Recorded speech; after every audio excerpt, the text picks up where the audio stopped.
পৃথিবীর কিছু কিছু জায়গার সৌন্দর্য বর্ণনায় উপমা আসে শুধুই ছবির মতো সুন্দর, কিংবা যেন ভিউ কার্ড। সবুজ প্রকৃতির মাঝে ঝর্ণা, সে এক অপরূপ সৌন্দর্য।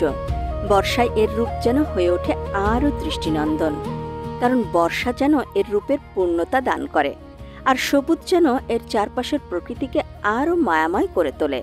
ঝর্ণার শব্দ অনেকের কাছেই ছন্দময়। চোখ জুড়ানো মায়াময় অনেক ঝর্ণাই রয়েছে আমাদের পার্বত্য জেলাগুলোতে। এসব ঝর্ণার মধ্যে অন্যতম সুন্দর ঝর্ণা হল খাগড়াছড়ির দৃষ্টিনন্দন রিস্তাং ঝর্ণা। এর অন্য নাম তেরাং তৈকালাই।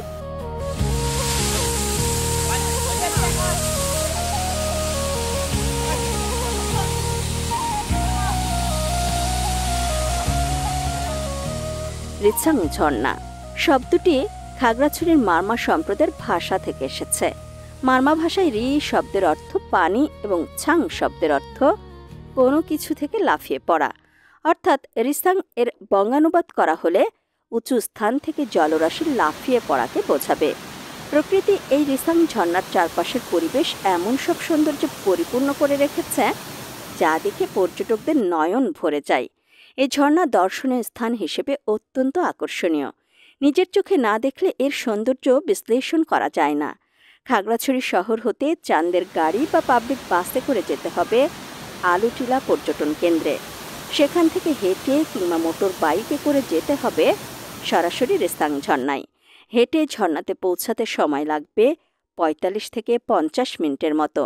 আর আলুটিলা পর্যটন কেন্দ্র হতে ৪ কিলোমিটার পশ্চিমে মূল রাস্তা থেকে উত্তরে গেলেই ঝর্ণার কলধ্বনি শুনতে পাওয়া যায়। চলার পথে রকমারি সবুজ বৃক্ষরাশির খেলায় যেন মন হারিয়ে যায়। প্রকৃতির এক অপার সৃষ্টি রিস্তাং ঝর্ণা। ২০০৩ সালের দিকে এটি সবার নজরে আসে এবং পরিচিতি লাভ করে। এই ঝর্ণার পার্শ্ববর্তী এলাকায় কোনো গ্রাম ছিল না। এখন কিছু পরিবারের দেখা পাওয়া যায়। জুম চাষের সুবাদে এ ঝর্ণা সবার নজরে আসে। যেদিকে চোখ যায় শুধু সবুজ আর নীলচে পাহাড় দেখা যায়। পাহাড়ের পায়ে পাখির কলকাকলি প্রতিফলিত হয়ে দারুণ এক আমেজের সৃষ্টি করে। সেই সঙ্গে একরাশ বাতাস এসে মনকে মাতোয়ারা করে দিয়ে যায়। মেঘ, বৃষ্টি, বাতাস সব মিলিয়ে দেখা যায় অন্য এক সৌন্দর্য। ঝর্ণায় যাওয়ার পথটাও দারুণ রোমাঞ্চকর। দূরের উঁচু নিচু সবুজ পাহাড়, জুমঘর, বুনোঝোপ সহ নাম না জানা অসংখ্য বুনো ফুল যেন অভ্যর্থনা জানায়। আর বাড়তি পাওয়া হিসেবে রয়েছে ১ কিলোমিটার সড়কের দুই পাশে স্থানীয়দের ঘরবাড়ি। পরিবেশটাই এমন যে মুগ্ধ না হয়ে কোনো উপায় নেই। যেদিকে চোখ যায় শুধু সবুজের সমাহার। গাড়ি থেকে নেমে ঝর্ণায় পৌঁছার আগে পাহাড় থেকে নামতে হবে। পাহাড় থেকে নামার পরই ২৫০ ধাপের বিশাল এক সিঁড়ি। সেই সিঁড়ি বেয়ে নিচে নামতেই ঝর্ণার ধ্বনি। সিঁড়ি শেষ না হতেই ঝর্ণার দেখা পাওয়া যায়। ঝর্ণার কাছে গেলে এক পবিত্র স্নিগ্ধতায় দেহ মন ভরে ওঠে। ১২০ ফুট উঁচু পাহাড় থেকে পড়ে ঝর্ণার পানি। ঝর্ণাটি দেখতে অপূর্ব সুন্দর, কিন্তু ঝর্ণার আসল সৌন্দর্য দেখতে হলে যেতে হবে বর্ষাকালে। তবে সারা বছরই পর্যটকরা এই ঝর্ণা দেখতে আসেন, বিশেষ করে সেপ্টেম্বর থেকে ডিসেম্বর মাসে। রিসাং ঝর্ণার অন্যতম বৈশিষ্ট্য হল এই ঝর্ণার পানি প্রথমে উঁচু স্থানে পড়ে, আবার সেখান থেকে ঢালু জায়গা দিয়ে দ্রুতবেগে গড়িয়ে পড়ে।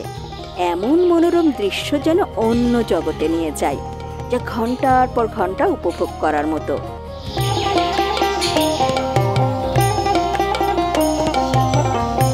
চাইলেই রিসাং ঝর্ণার পানিতে অনায়াসেই গোসল করা যায়।